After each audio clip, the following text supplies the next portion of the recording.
Now presenting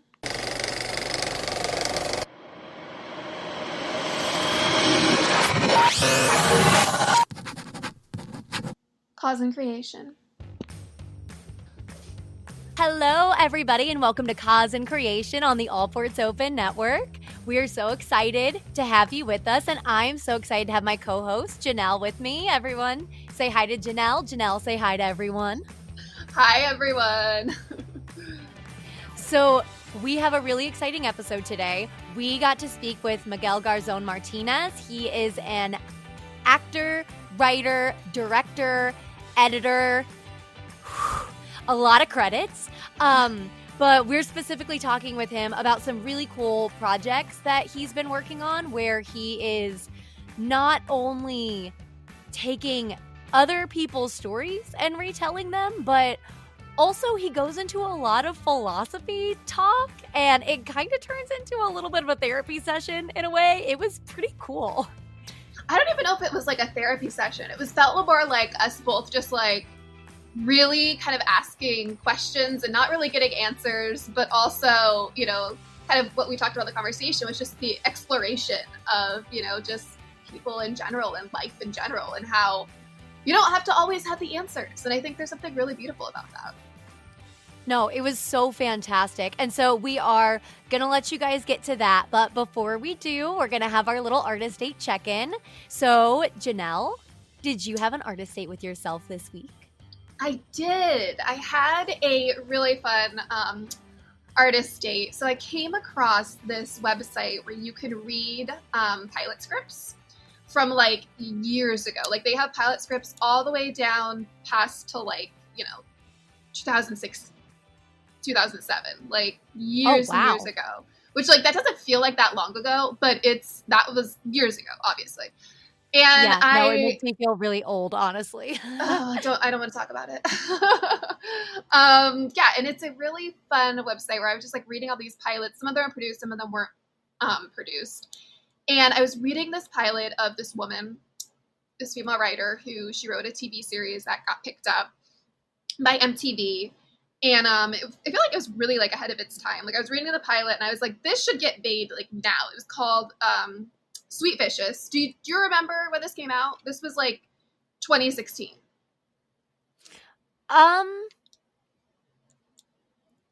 I don't think that I do, but I was also a freshman in college at that point, so I wasn't watching much of anything at that time.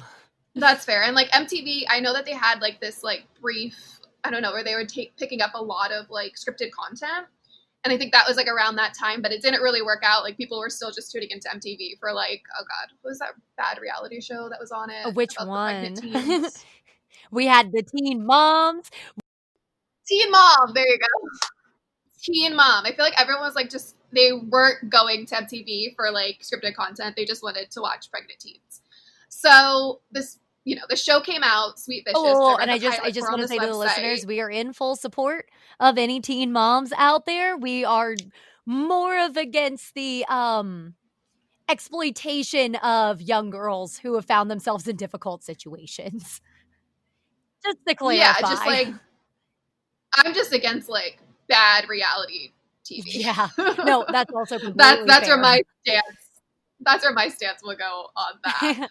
But no, so Sweet Vicious, it was, you know, like the plot of it was basically about this female vigilante who on her college campus was kind of, you know, getting some justice for sexual abuse victims. Oh, I love that. And it kind of, you know, it followed these two girls as they like were like fighting crime to some extent on their college campus.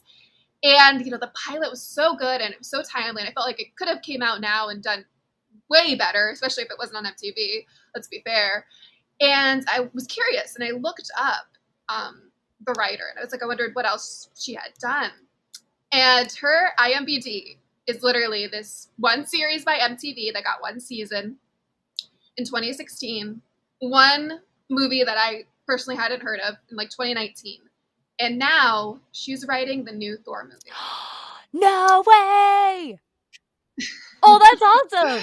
It's insane. And I feel like it's like one of those things that I came across that I was like, gosh, this industry, anything can happen. Like literally anything can happen. I feel like this woman, Jennifer Katine Robinson, I feel like she probably made this series. It didn't go anywhere. And she's just like, nothing's gonna happen. And little did she know that like in a few years she would be writing like one of the biggest, biggest blockbusters. Yeah. So it was really inspiring, I love when good people just are successful. I feel like that just makes me so, so happy. And, she's so talented, and I'm so happy that she's doing some big things. That's so exciting. So shout out to her. Shout out to her. And also just a small request.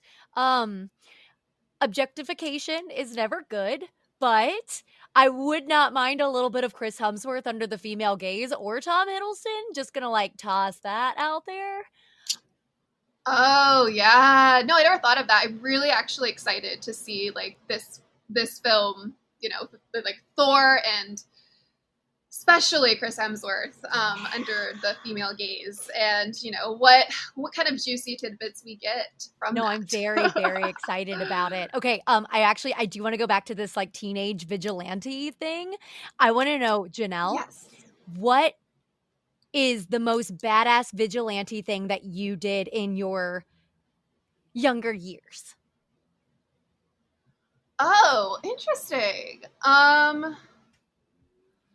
I don't know. I'm a bit of a wimp sometimes. So I feel like a lot of the things I do are honestly probably more less fighting. I kickbox, and I like doing boxing and stage combat and things like that in a safe environment, but I could never actually punch somebody. That's just not me. But I've definitely been at a party and, seen a guy get a little too friendly with a girl, let's just say, who's clearly not interested, and, gone up to him and just been like, dude, what the fuck are you doing? Get out of here, And I feel like we all have to do that. I feel like that's it's kind of sad in a way that's if you're not doing that as a female, it's yeah, it's almost like a weird obligation. I know. It's almost like I feel like everybody should have one of those stories, just because it's why aren't you doing that? We unfortunately have to stick together. So yeah, exactly. It's a weird obligation. It's something that, I can't judge anybody for not, being aggressive in that way, obviously. But there's also a part of me that's we got to stick together. We got to stick up for each other. So I think that would be, one of my only experiences, I guess, being a little bit of a vigilante. No, that's and that's the thing is I think that there's a line, because I was reminded of this, actually. It's funny because it feels like I've completely blocked this out of my memory.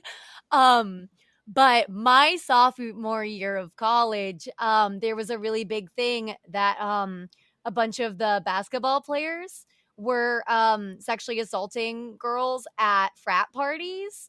And what? So much it just the plot that you were bringing up reminds me of it, but in this plot that you're talking about, somebody was actually doing something productive against it, I'm sure. But me and my friends, in protest of it, broke into the college basketball stadium and peed all over the floor. What? So, oh my God. So I think that there's got to be a line maybe between that and staying silent. And I think that if you are anywhere in the middle of that, thank you for your service.